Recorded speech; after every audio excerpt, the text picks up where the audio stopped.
Watching TV has changed over time. Streaming has become the new norm. That's why Golden State Media Concepts television podcast dives headfirst to the world of cord cutting. Want to be on the loop of what's hot in Netflix? Or if it's not a preference, what about original shows in Hulu? We've got you covered. Join us as we fill in the blank and talk about movies to stream and what show you should be binging. This is the Golden State Media Concepts television podcast.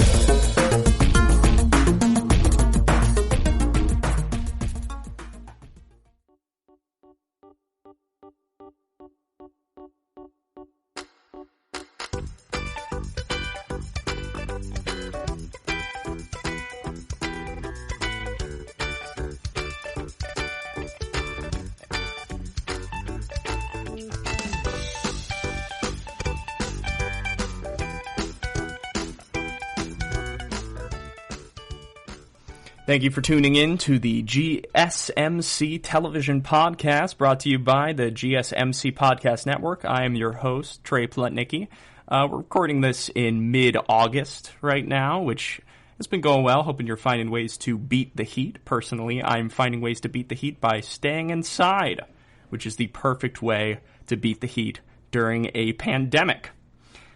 Today, we are going to be covering some upcoming shows in the month of September, which I am super excited for. Next up, we'll be talking about the upcoming Marvel shows that are coming up that I'm really, really excited for. And then we're going to talk about some reality TV in the age of COVID.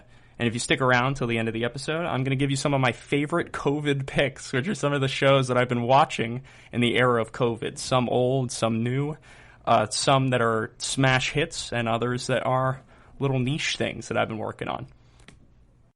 We got some shows upcoming in September that I would love. So we got some shows coming up in September that I'd love to talk about. Love to talk about some of these shows. Some that I have seen, some that I'm really excited to see. Some that I've been waiting for season 2 for. Some that I am just psyched to finally come onto air. And I will be talking about a couple movies because I feel like it's difficult to talk about television without talking about Netflix.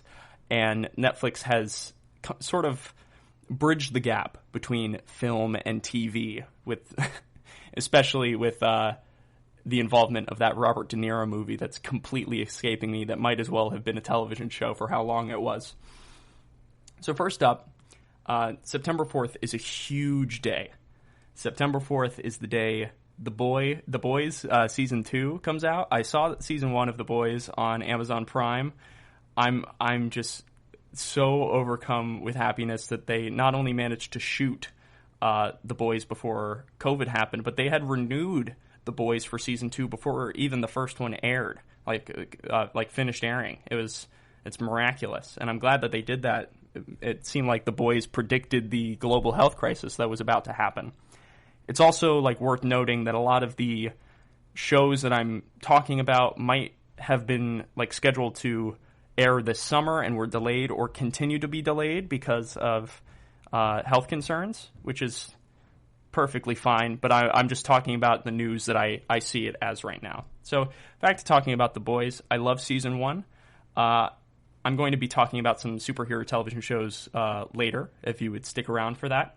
But I think The Boys does a fantastic job sitting between the line and exploring the dystopian reality that is a superhero show. I love the twist where the people are the heroes rather than the actual superheroes, and the superheroes seem to be actually the villains of the series, which is just absolutely spectacular and what kept me hooked in season 1. For those of you who haven't seen it, I won't be, these aren't spoilers. It's made very clear in the very first episode, perhaps maybe even within the first 10 minutes of watching the show, that the heroes are clearly evil, and it's fantastic. It follows a guy named Huey, follows a guy named Billy Butcher, or Billy the Butcher. I think it's Billy Butcher. I haven't read the comics, so I'm not too familiar of the exact names of these characters. But the show explores something in the age of superhero films and superhero television shows, especially in the age of Marvel versus DC, that hasn't been explored yet. It was kind of explored in Superman versus Batman, or Batman versus Superman, where Superman is seen as sort of this false god. But The Boys takes that a step further, a step gorier, obviously, and obviously a lot more scandalous. The show is not for the faint of heart. There's a lot of violence. There's a lot of cussing. But I think it's all worthwhile, and the gratuitousness of it is only adds to the show and services the show and services how ridiculous it all is. Next up, let's talk about some of those Netflix movies that I was talking about.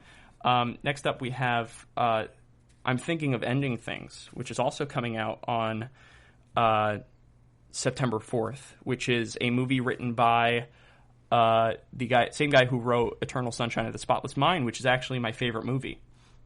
So I am so excited for that. So unbelievably excited. It's a thriller, which is turned into just about my favorite genre of film and of television now. I've seen every single season of American Horror Story. Regrettably, I've seen the last season of American Horror Story, and I'm just so excited to think about my life existentially, which I haven't been doing enough in these past couple months. Next up, we got Devil All the Time, or The Devil All the Time, which is another movie coming out from Netflix later in September.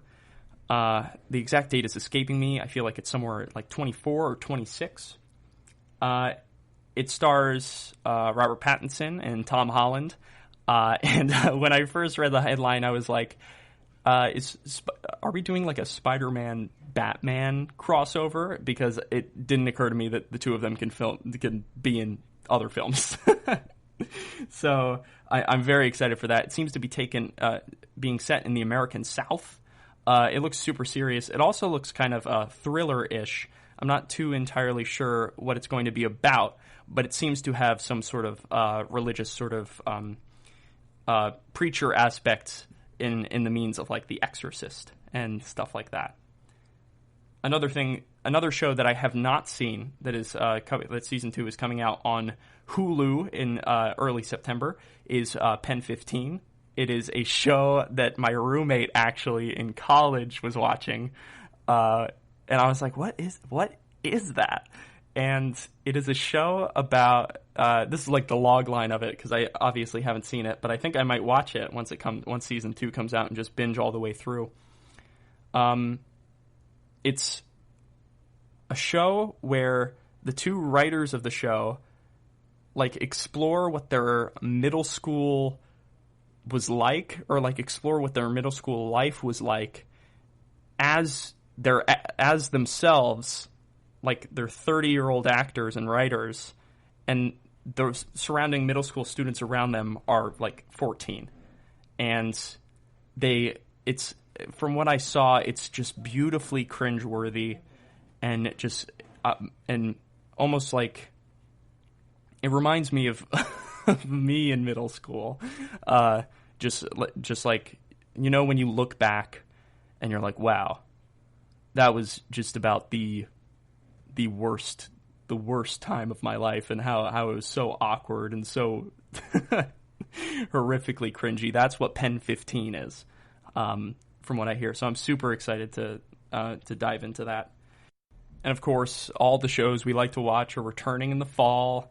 And obviously their dates TBD, of course, because of health concerns. So like Family Guy, Simpsons, Bob's Burgers, Walking Dead is coming back for some reason, and a bunch of reality shows, which I'll talk about reality in the age of COVID a little later in the show, like reality television in the age of COVID later in the show. But it's good to see that people are embracing the weird more so than just kind of shunning it and wanting to return to normal. For example, I was watching baseball. I was watching MLB the other day, and they're pumping in crowd noise into the stands, just as like just as like a way to make it feel like we're coming back to normal. But I mean, you could see on camera the stands are completely empty, and it's super weird.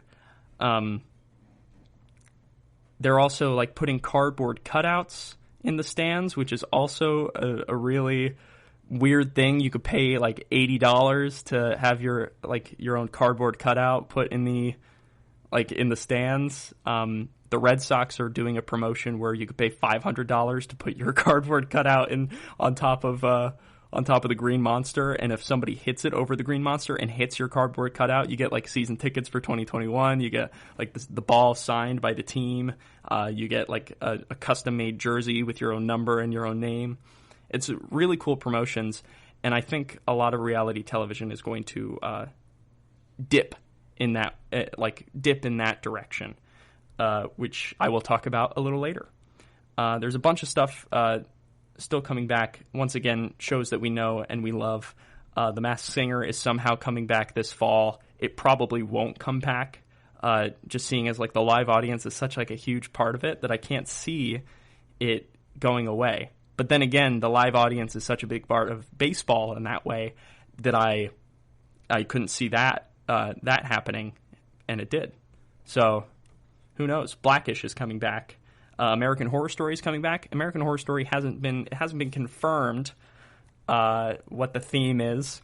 The last season was Apocalypse, and that was hot trash. So I really look forward to seeing what kind of horrible theme that they're going to do next. I wish they explored what they did with Cult.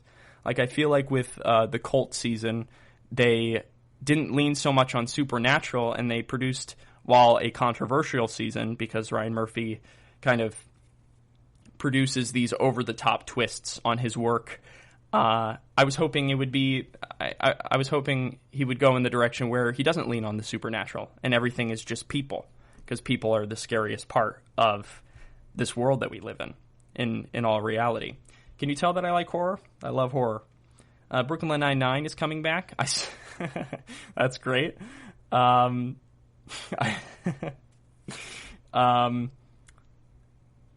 Saturday Night Live is coming back, which I'm excited to see what more they do with Saturday Night Live, with what experiments they do. I think Saturday Night Live has a lot to learn from a lot of the people on YouTube doing scripted content and doing sketch content for an audience. I think a lot of what they're doing right now is, when producing from home, is a lot of what YouTubers are doing. They're just doing the same thing. So I think they should rather than once again reverting back to their own formula, they should look to people who have succeeded in the formula that they're all together trying to tackle. Because as much as I love SNL, and I love the fact that it's live, and I love the fact that it's new every week and it's done in a week like it's a miracle, I also want it to be a good show at the end of the day. So tell me what you think. Tell me what you're most excited about in this crazy world of COVID. Personally, I think The Boys and the two Netflix movies that I talked at the top of this are the most exciting part of the beginning of September. And if I'm going to be staying inside, I'm going to watch The Boys all the way through, starting when it comes out at 3 a.m. on September 4th. And then I will instantly, after I finish that, I will be watching I'm Thinking of Ending Things on Netflix. Once again, horror is just such a beautifully unexplored genre. And while I'm grateful for Ryan Murphy for bringing horror to a more contemporary audience and a younger audience at that, I dislike that he takes so much. He just takes so much away from it when he makes things like American Horror Story Apocalypse. But that's besides the point. I could also talk about Glee for another hour and a half. But once again, tell me what you think. Tell me what you're interested in, what your thoughts are on the new lineup, what you're excited for in the future. And coming up, we're going to talk about reality TV in the age of COVID. So stick around, and we'll be talking about that. And once again, later in the show, I'm going to be talking through my favorite quarantine picks, my favorite COVID picks of shows that I watched during quarantine. So stick around, and we'll be right back. Want to know the latest and hottest music hitting the airwaves? Don't be left out. Listen to the Golden State Media Concepts Music Podcast. Keith keeps you on the loop with everything you need to know from pop, rock, hip-hop, and the top 40. And we'll throw in news of your favorite artists, concert and tour dates, and so much more. Listen no further, because this is the gold standard in music podcast.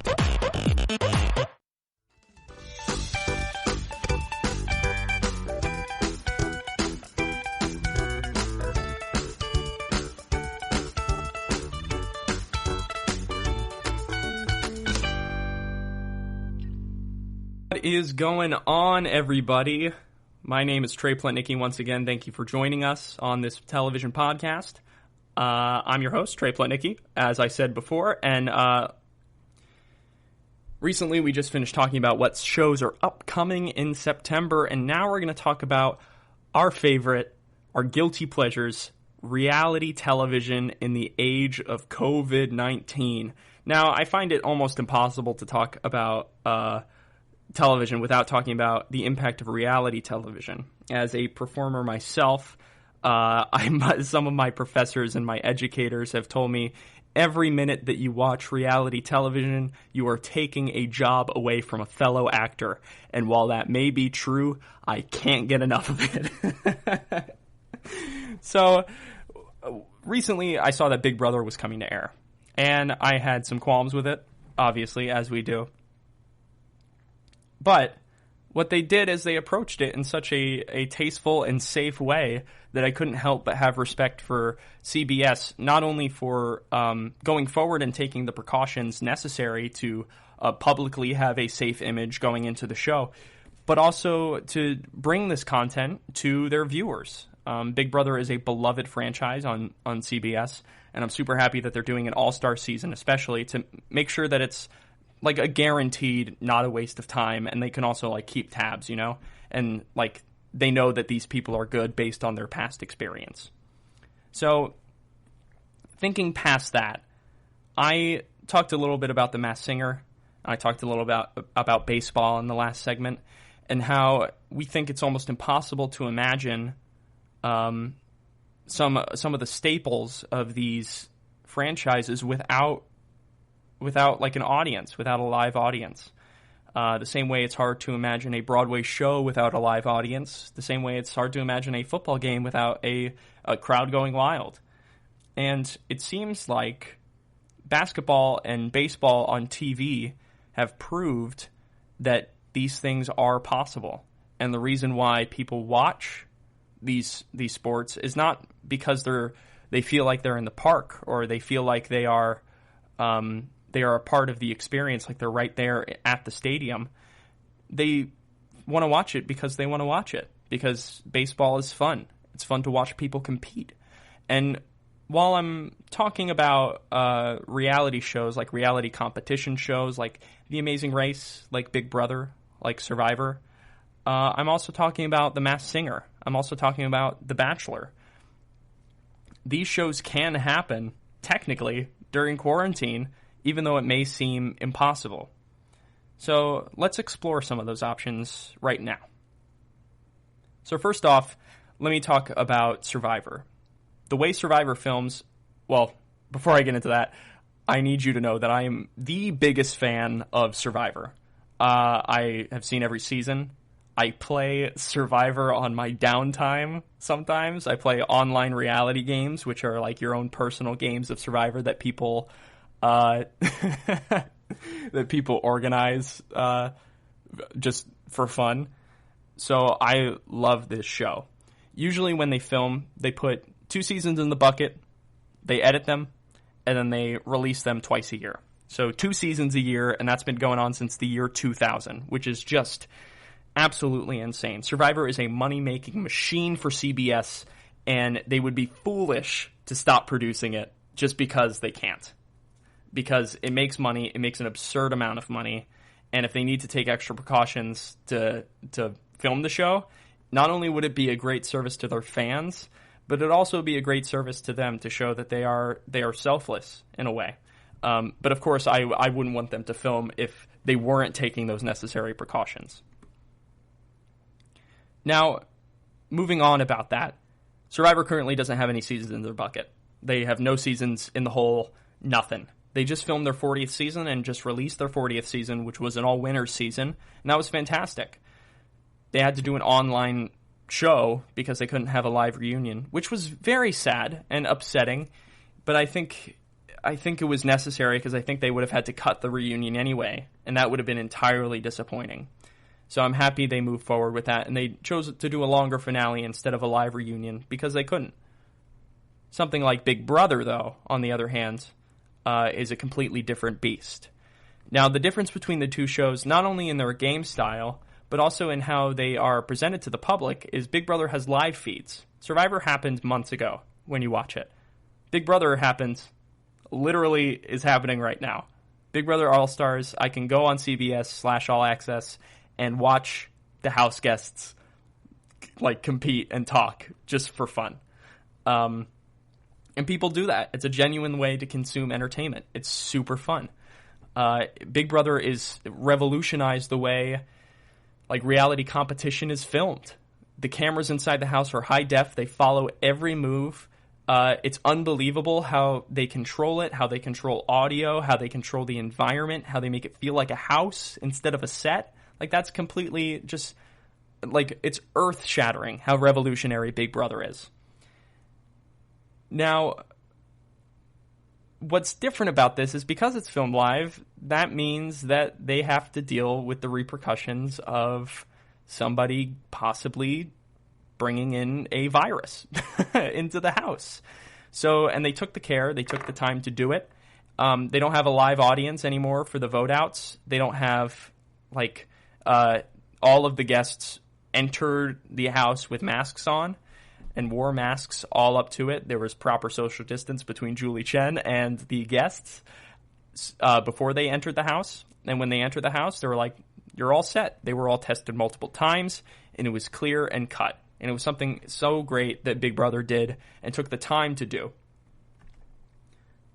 Big Brother Canada went viral before the pandemic and everything. And there was a video that was circulating that was the Big Brother voice telling all the guests that a pandemic was happening. Riveting television. Very upsetting for the people who are Big Brother fans, obviously. And while the pandemic is still very much happening, and it's very difficult to leave your loved ones during this time, it also brings to light when you start filming these types of things of whether or not the image of you continuing to go about what is quote-unquote normal, how it's harming public perception of the virus. And it's great to have a distraction. I love having a distraction. I watch TV most of the time. Heck, I'm talking about TV right now. But you need to kind of grapple that sort of morality and have that sort of thought when you're filming these types of things, especially when you're in the entertainment industry. A lot of entertainment is commentary. A lot of entertainment is determining whether or not the public is ready to deal with the sensitivity of the issue that you're talking about. So I think that's what a lot of reality television needs to think about with Big Brother and Survivor, specifically on CBS. So now let's move over to ABC, baby, The Bachelorette. And The Bachelor. Let's not forget about The Bachelor. So The Bachelorette filming is coming up. I've only been hearing about this news from my girlfriend. I wish I knew more, but you're going to hear my unfiltered take and probably uneducated take on what is happening in Bachelor Nation. So, from what I hear, is there are some problems with how The Bachelor has been cast in the past. I need to be careful here. So they picked someone who is going to be the Bachelorette, and that didn't go well, and she actually fell in love before the show started. She was like, I fell in love instantly. Let me out of here. Which is not how the show works. That's not what they were planning on doing. They were crafting, they need to, craft storylines and stuff, so if they fall in love within the first 3 minutes, it's like, what is the point of doing the rest of the season? So they told her that she can leave and that she can go and be happy and fall in love, and they picked a new bachelorette. Unrelated, this new bachelorette is, or actually kind of related, this new bachelorette is a Black American, and that is, I don't know why they didn't choose her in the first place. That would have been fantastic. And everyone's happy at the moment. Once again, it's being filmed, they're all being tested. It's happening in quarantine. It's a tasteful way to film reality television. Some of my favorite reality TV shows are I love The Masked Singer. I don't know how The Masked Singer is going to be filmed not in front of a live audience, because it's such it's such a component of the show. It's such a huge part of what makes the show a show. Because what is The Masked Singer without people making the egg sign with their hands in the audience? What is The Masked Singer without people flying like a bee for the bee or whatever? Honestly, these shows have been just, reality television especially, has been such a means of escapism, especially in this time. Rewatching seasons of Survivor, watching the current airing season of Big Brother has been nice, because once again it is a return to normal, and I like that. So why don't we continue with that return to normalcy? Something that I sincerely can't see happening is stuff like American Idol and stuff like America's Got Talent and Penn and Teller Fool Us. I think the most interesting show, these reality competition shows, are these talent shows. It's such a cool way to get artists exposure, and I'm all about that, But without an audience, I feel like these shows operate in sort of a vacuum. And while the audience is a huge part of the show, I feel like the overall quality will increase, but the overall viewership of the show will decrease. Such a part of these talent shows is mob mentality. You walk on to you turn on America's Got Talent, and you see that these people, that all four of the judges have already made a decision. The entire audience has already made a decision, and essentially the boos from the audience determine whether or not that they go home. It's horrible. The blind auditions for The Voice, and the auditions for American Idol, where it all kind of happens in a vacuum, and it's based on solely their talent and not what their look is. They're beautiful. I think that is the best way to judge someone's talent, is literally in a vacuum and not having a producer or anyone off stage telling you what to do. But I feel like America's Got Talent, I feel like Penn and Teller Fool Us, I feel like what was the third show I was talking about?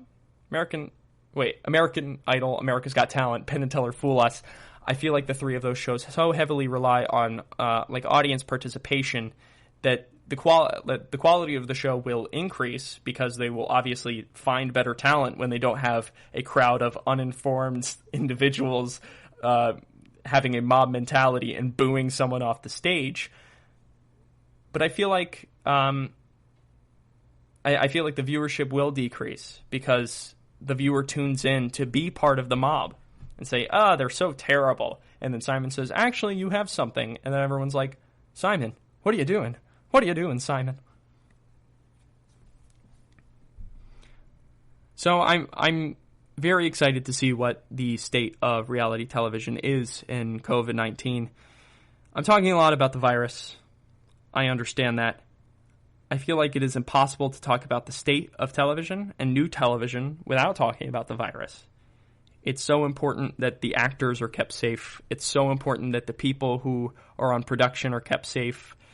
It's so important that the people at home realize that they are taking necessary precautions, and just because a show is being filmed and a show is airing, it doesn't mean it's okay to just go out and continue life as normal. I know for some reason that is a controversial take, but I think it is important to note that the reason why I feel so obligated to talk about, and especially with reality TV, because it's real people, talk about like going out and filming these shows, is because of public perception. And if public perception is things have returned to normal, that makes things so much more dangerous for the rest of everybody. And on that note, coming up, I'm going to talk about some of the Marvel television that's coming out, and I'm going to talk about the new streaming service Disney Plus, and talk about some of the shows that I've been looking on there. So stick around, and if you stick around till the end, I'll be talking about my quarantine picks, new, old, COVID picks, best stuff to watch in quarantine. So stick around, and I'll see you soon. Tired of searching the vast jungle of podcasts? Now listen close and hear this out. There's a podcast network that covers just about everything that you've been searching. Hey! The Golden State Media Concepts Podcast Network is here. Nothing less than a podcast bliss with endless hours of podcast coverage. From news, sports, music, fashion, cooking, entertainment, fantasy, football, and so much more. So stop lurking around and go straight out to the Golden State Media Concepts Podcast Network. Guaranteed to fill that podcast itch. Whatever it may be. Visit us at www.gsmcpodcast.com. Follow us on Facebook and Twitter, and download us on iTunes, SoundCloud, and Google Play.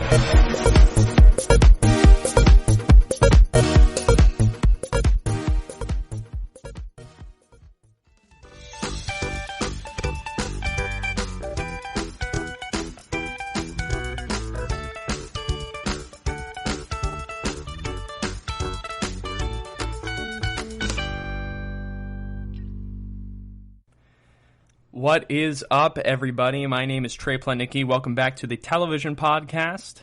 And right now we're going to be talking about the new kid on the block, the new streaming service, Disney Plus. Now, personally, I watch all my TV shows through streaming services pretty much exclusively, whether it be YouTube, whether it be Netflix, Hulu, Disney Plus now, Amazon Prime, HBO. This is what I've been watching during quarantine the entire time. I don't think I've turned on the television once to watch something that was television related aside from like the news or something.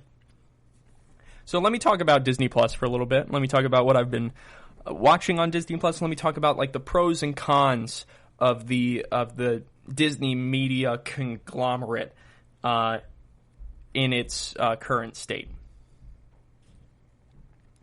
Now, Disney owns, I think, 4 major properties now. Disney owns Disney, obviously, all Disney properties, so like Pixar, Disney Animation, stuff like that. Disney also owns Marvel now, so all of the Marvel movies, all the Avengers movies are on there, and they are producing new television shows, which I'm very excited for, especially if they follow same suit with the Star Wars franchise that they uploaded onto Disney Plus. And once again, they have Star Wars. So you get all the Star Wars animated stuff. You get previous Star Wars movies that have been produced by Disney and otherwise on the service. And you get a bunch of Nat Geo stuff. So you get a ton of documentaries, which I love documentaries. And you get a bunch of nature shows and stuff like that. I'm trying to think if I may be ignorant here to my to what else is on Disney. Let me see. Disney Plus. What else is on? What else is available on Disney? Yep. Disney, Pixar, Marvel, Star Wars. Oh, I listed it all off clean. Go me. I know more than I think I do. So yeah, new kid on the block, Disney Plus. Now, a lot of people have been saying with all of these streaming services, when Netflix was, I've been hearing when Netflix was the only streaming service that was available, it was like king, right? And then Netflix started producing original content, which might have opened an entire can of worms, but ultimately I think that is the best move for the consumer. Like, that is just original content made by Netflix was so cool. It brought us Stranger Things. It brought us a ton of Netflix original stand-up specials. It became the home of stand-up specials on the service, essentially, pulling that title away from Comedy Central. And now Comedy Central is like a Netflix internship at the moment, getting a stand-up special there. So I'm really happy with Netflix, what Netflix has done in terms of bringing content to the table. Now, where that falters is now with the era of Disney Plus on the line, you kind of get messy along with Disney Plus. Now, Disney Plus launched in February. I think the newest kid on the block is actually Peacock, but I feel like Disney Plus is the newest major streaming service out right now.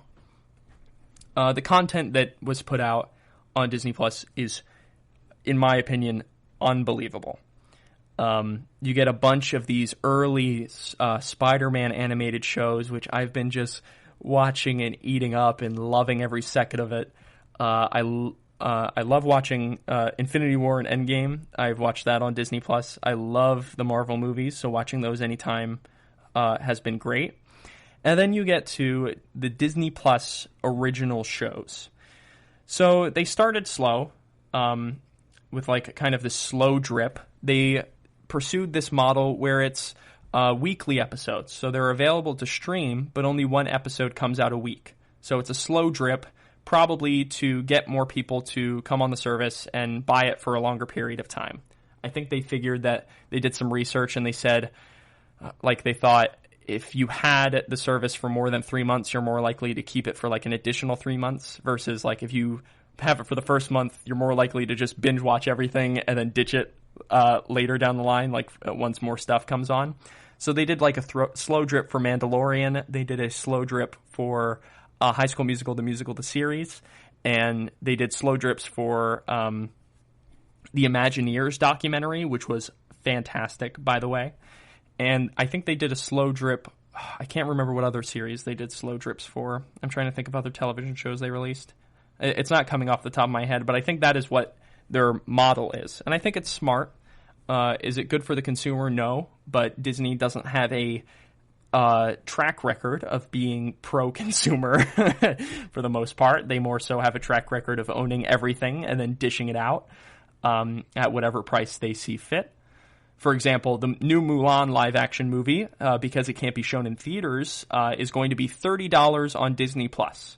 Now, I was actually talking about this with my sister, where they should probably, if they wanted to gain subscriptions, which is the way Disney Plus is making most of its income, they should reward somebody for owning a subscription to Disney Plus. So let's say you own Disney Plus and you want to watch Mulan. If, as a Disney Plus subscriber, Mulan is $20. That's $10 off from the $30 price tag, along with a $7 a month subscription. But if you own Disney Plus, you're more likely to continue that for 2 more months because you get a bunch of stuff that's on the service. And if you just want to watch Mulan and not own Disney Plus, it's $30. It's only $3 more. I'll take it so I don't have to pay later. Or you can see it as like a discount, $3 off. If you get a subscription, and more likely than not, you're likely to watch some of the shows that are on Disney Plus and kind of forget that you have that subscription. So I think they should do it more so that way. It's friendlier to the consumer instead of it just being a flat $30 price tag, and it also would probably be a smarter business decision than them. It would be lazy to keep it a $30 price tag. I feel like they didn't think that through all the way. Some of my favorite, I think 2 of my favorite shows that were on Disney Plus are High School Musical, the series, which is just so beautiful, and I can't quite put my finger on how amazing that show is, because it's something that isn't high art. It isn't low art. It just is. It's just a show on there. And there's a story that you follow, kind of.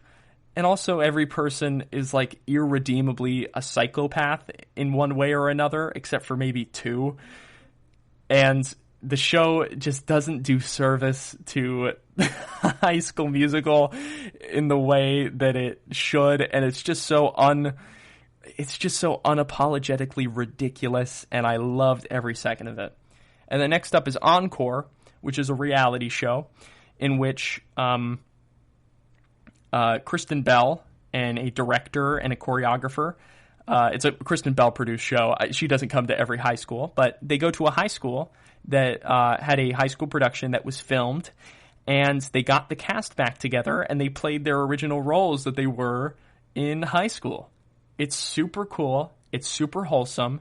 It reminds me of my college acting classes, and I simply could not get enough of it while I was watching watching the show. I just imagine them coming back to my high school and doing the same thing. And it's just so beautiful to see these people's lives be so connected to theater such a long time ago. Like, it's indescribably beautiful. You have to watch it. High School Musical, the series, on the other hand, like I said, is art, but not in the way that you would call like a Van Gogh painting art, but more so the way you would call like a wheelchair on the sidewalk, an empty wheelchair on the sidewalk art. It's beautiful in the way that it doesn't speak directly to you. So I like High School Musical. I won't say I love High School Musical. I will say that it did introduce me to the concept of theater as a whole. The way that I don't think a lot of other things did. I wasn't really exposed to musicals at a young age, but Disney gave that to me in a way, like that you could tell a story through song, and it was really cool. High School Musical, the series, High School Musical, the series, turns that on its head, and it follows characters that aren't Troy and Gabriella, but follows characters that go to the same school, East High, that appeared on High School Musical. Super interesting. And it is 10 times more entertaining than you would think. It follows Ricky and Nene. They had a relationship in the past, voice crack, and it's like, the fact that I'm having trouble explaining this just goes to show how beautiful of a show it truly is. I honestly can't describe what it actually means to me, other than the fact that East High does High School Musical, directed by a so-called extra in the original High School Musical that comes to the school looking for a job. And like scandals and like chaos ensues. I believe one character is like an actual sociopath. And his name is EJ, I think, if I'm remembering correctly. But it's just something so beautiful that you just have to watch. Now, time to talk about upcoming shows on Disney+. The one I can't wait for is WandaVision. I'm really excited for WandaVision. I think something that a lot of superhero movies forget is they take themselves too seriously, because they saw the success of The Dark Knight, and they were like, we need to make sure every single superhero film is a drama. We need to forget that we're in costumes. We need to forget that the supervillain is a clown, and we need to make this a drama. WandaVision looks like it's going to turn that on its head. And it's something that I really like about Spider-Man, and it's something that I really like about Ant-Man, is it doesn't take itself too seriously. And it's something I really wish Edgar Wright had directed Ant-Man, to really drive home that concept that you can make a successful superhero movie that is unbelievably well made and also completely turns the genre on its head. WandaVision looks like it does that. From the trailers, it appears that Wanda is drifting through genre, which is something that shows like Community do. It's something that a show like Psych does, where it toys with genre and uses it to its advantage when exploring different concepts. So something Community did a Dungeons and Dragons episode. I talk about this just because it came up in the news recently. Community had a Dungeons and Dragons episode, but didn't use it as an excuse to play Dungeons and Dragons, but actually incorporated it into the overarching theme of Community, of that these people are using Fat Neil's passion as a means of communicating with him and making sure that everything is okay. And it enhances the story around him instead of making it so drab and droll and making like, all right, we're doing D&D now. And I think WandaVision can actually, especially with Disney's money and Disney's influence and Disney's writers, I think WandaVision can really expand upon that idea, and I'm super excited to see what they do. Next up, it's Falcon and the Winter Soldier. The end of Endgame assumed that Captain America was going to be the Falcon, which, like, that would have been a really cool, memento, in a way. A really cool statement. But I think what is more interesting is Captain America doesn't need to be a Black American, but this person can accept their own identity as the Falcon and move on with that. Now, I haven't seen the show. The show hasn't been released. I don't think the show has even been edited yet or filmed, like shot, period. So I'm really excited to see what they do with that, and I'm excited to see if it is an assumption that he is going to be the new Captain America. I think that'd be really cool, but I also don't think it needs to happen. So I'd love to hear your thoughts on this. What show on Disney Plus are you the most excited for? And what show on Disney Plus have you been just watching on and off? Like, personally for me, Encore was a huge thing for me, and I sometimes go back and also sometimes get emotional at the end of some of the episodes just of how these people come together. And please watch High School Musical, the musical series, and see if you could put in better words than me how to feel about that show. Super excited for season 2. Stuff to look out for. Coming up after the break, we got my quarantine picks. Shows I've been watching during quarantine and stuff that you should watch too. So stick around, and we'll be right back.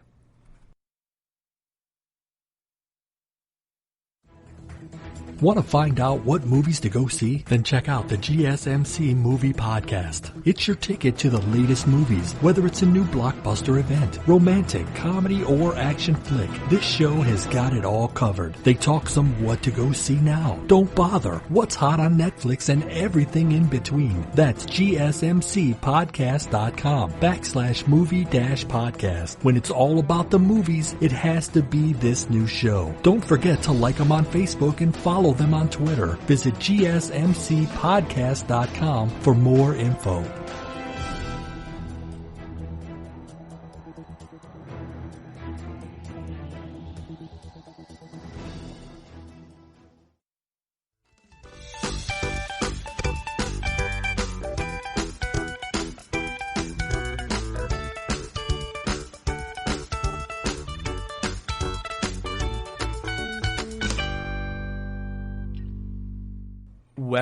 Welcome back, everybody. My name is Trey Plotnicki. Welcome to the Television Podcast. And now, my quarantine picks. Now, this is going to be a list, because I've been watching a lot of TV during this time. And some of these you might not expect.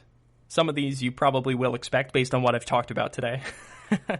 And some are going to be completely expected, because they're cultural phenomenons, and how can you not?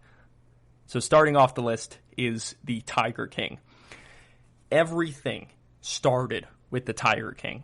I feel like Tiger King and COVID at some point were all the internet were talking about at one point.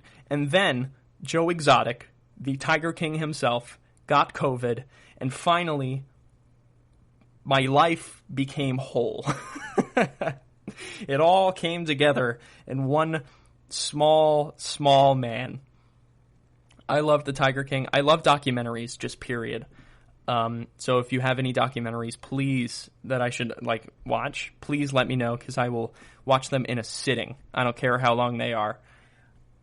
The Tiger King has been a great release for me. It's interesting just to watch a show about these horrible, terrible people who have stolen money from not only the people that work for them, but also stolen the lives from the people that work for them.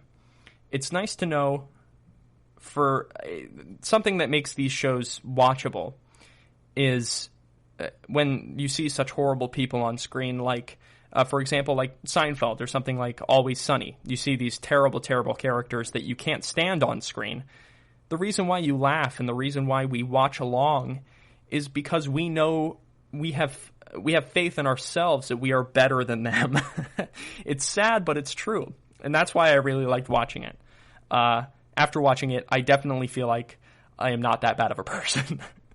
The story follows Joe Exotic and his tiger exotic animal zoo, museum, and it starts off pretty harmless. But then you find out that it is not so harmless, and not only for people, but also for the animals. It also follows two other tiger people, Carol Baskin and what's his name? Dr. something. He's the worst one, hands down, in my opinion. Out of the three, Doc is the worst. That's his name, Doc. He is horrible. So that is definitely my number one pick in quarantine. If you watched The Tiger King, you are caught up on 2020. Completely, 100%. My next quarantine pick is Nathan For You. The fact that I don't see Nathan For You talked about too much is not only, in my opinion, beneficial to Nathan Fielder's brand, but it's also very sad. I feel like that show should have so much more traction than it does. The show follows this guy named Nathan Fielder, and it not only follows his business aspirations, where he goes out and he helps small businesses kind of garner up more business through unorthodox ways, but it also follows his search for love. There's a reason why I like the show, and it's because it follows sort of this mockumentary format, but still interacts with real people. But it also, in its final episode, Finding Francis, which focuses on a character from one of his past business operations, he helps find someone's lost love. And it is a beautiful documentary about the human connection, what it means to love, and what it means to find and reconnect with an old friend, even if you think that they're going to get married. This man that is looking for love is in his 70s. The last time that this man and this woman talked were when they were in high school, teenagers. They didn't even go to the same school. The show is a beautiful commentary on what it means to be human. And I think Nathan Fielder nails that down perfectly. But it's also one of the most cringy shows on television, mainly because of Nathan Fielder's humor. And that's not for everybody. It is for me, and I love it. So my next hot recommendation is definitely Nathan For You. Next up, my next quarantine pick is 100% Evil Genius on Netflix. It's another documentary. We're throwing these documentaries out. 1, 2, 3, baby. Evil Genius follows the pizza bomber story that happened in Erie, Pennsylvania. It's a tragic event. Once again, the people that did this are horrible people, so it just makes you feel better. But it's also interesting to look at something that shocked the nation during the time it happened, but seemingly kind of dropped off the face of the earth over time. These people making the documentary, they follow the two killers of the pizza, or two so-called killers of the pizza bomber case, and they sort of how do I say this? they really make sure that you know they did it, without explicitly saying that they did it. They ask them questions, they follow them around, they go to jail for things, like for the case, but they don't explicitly say that they did it, but they say like, they did it. They did it. They definitely did it. The pizza bomber case happened, basically someone from Mamma Mia's Pizza in Erie, Pennsylvania, went to deliver a pizza to these two people. I think one of them's name is Marjorie. The other's name I can't quite recall. But it's like a couple type thing. I don't think they were explicitly married. But what they did is they ordered pizza, they got the delivery driver, they put a bomb around his neck, and they told him to go rob a bank. The pizza delivery driver couldn't complete this like scavenger hunt of a bank robbery that he needed to complete within an hour. So he went into a parking lot of an Outback Steakhouse, called the police, and his head exploded on live television. It's something that was so shocking to see on live TV. I don't think anyone anticipated how grotesque it was going to be. This case pretty much disappeared after it made live television. An evil genius on Netflix attempts to pick up the pieces and see what actually went down. It's a high recommend for me. I love documentaries. If you love true crime documentaries, this is definitely the one for you. Going on with crime and murder, Psych. Psych is something that is lightning in a bottle. The first 4 seasons of Psych, honestly, are the best television, best police procedural television that I have ever seen on TV. It's so cute. It's so full of humor, despite what the subject of the show is.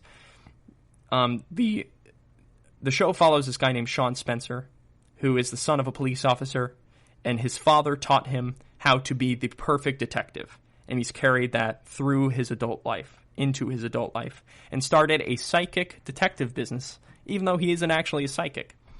And the theme song is, I know, you know, that I'm not telling the truth. And it's very, very on the nose. I've been watching reruns of Psych.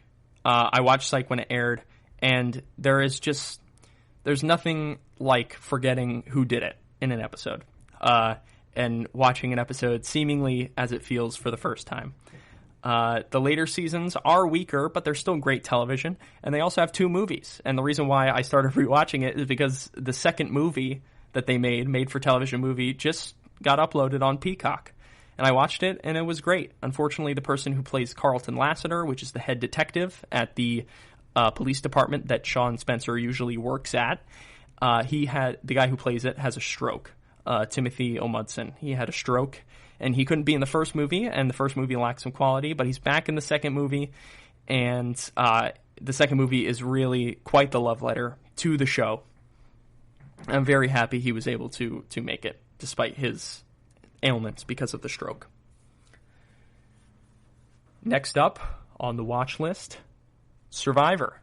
Survivor on CBS. Now, I'm a huge fan of Survivor, like I said earlier in the episode. I love Survivor.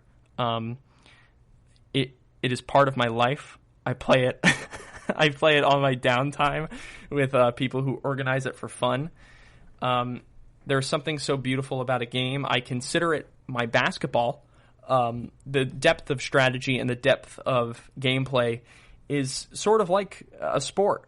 I'm very upset that the reason why I started watching past seasons is because I anticipated that it wasn't going to be able to come back into the air in the fall, and its time slot is being replaced with The Amazing Race, and that's super upsetting. And though I'm excited to watch The Amazing Race in its time slot, I'm very upset that they couldn't get a season out. I understand the complications, but I can just be upset, you know?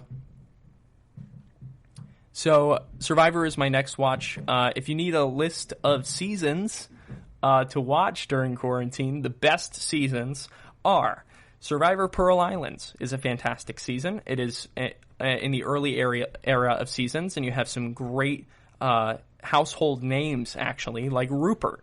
Rupert is on that season. It's his first season, and Rupert was literally a household name when that season aired. Next up, I would consider watching probably season 10 or season 13. Season 13 was one of the most controversial seasons of Survivor, based on its twist, which it separated tribes by race, which was a bold move, and something that they probably shouldn't have done at the time, and they definitely would not do today.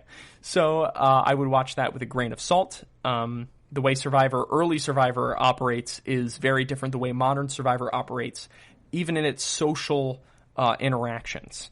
You can tell that not only the editing team has changed, but also the personal belief system of the executive producers have changed in what they implement into the show and who they cast in the show. Next up, after season 10 and 13, I suggest you watch season 15, Survivor China. Survivor China is a fantastic season of Survivor. It has all new players. It has a really interesting theme and location, and it also has a interesting cast of characters that you love to follow and love to see. Survivor 18, Survivor Tocantins, is also a great season. It has one of the most popular winners to ever win the game, and it's also a back-to-basics season. So if you are following from start to finish of the seasons, that is a great kind of season that makes your heart warm. It makes you feel nice. Next up, I suggest you watch season 25, Survivor Philippines. It has 3 returning players: Russell Swan, Jonathan Penner, and I can't even remember his name, and there's a good reason for that. And I won't say his name, but he's the guy who fell in the fire in season 2, and he was recently arrested on child pornography charges. So we don't talk about him anymore, but he fell in a fire in season 2, and we later found out that was deserved. So and he made like national news for that. His skin was like peeling off and melting off. It was crazy, and now we know he deserved it. So he came back, Russell Swan came back, and Jonathan Penner came back. And the rest of the cast is completely new, and it is a fantastic season of Survivor.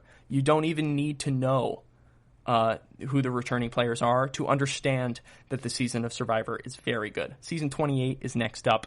I highly recommend. If you can't tell that I am a literal genius in terms of Survivor and nothing else, this is probably a good indication of that. Definitely watch season 28. And if you made it to season 28, go ahead and start from the beginning and watch all the seasons that you haven't been filled in on. So that is my spiel on Survivor. And finally, on my quarantine watch list is High School Musical, the musical, the series. Watch this stupid show. The show is so stupid, but you need to watch it. I don't understand why you haven't watched it yet. So, thank you so much for joining me on this rambling, ranting podcast of mine. If you liked what you saw, check out the others in the network. And I greatly appreciate you joining me here today. So thank you for listening to the GSMC television broadcast brought to you by the GSMC Podcast Network. I would like to ask you that please remember to subscribe to the show and write a nice review, because that really helps us. Also, if you can please follow us on Facebook, Twitter, and Instagram. That would also be swell. And while you're at it, while you're on Facebook, Twitter, Instagram, follow me on Twitter and Instagram at ChooChoo, That's CHOO, Train, if you want to follow me while you're on there. So thank you so much, and everybody, have a great rest of your week, and I will see you so soon. You've been listening to the Golden State Media Concepts Television Podcast, part of the Golden State Media Concepts Podcast Network. You can find this show and others like it at www.gsmcpodcast.com. Download our podcast on iTunes, Stitcher, SoundCloud, and Google Play. Just type in GSMC to find all the shows from the Golden State Media Concepts Podcast Network, from movies movies to music, from sports to entertainment, and even weird news. You can also follow us on Twitter and on Facebook. Thank you, and we hope you have enjoyed today's program.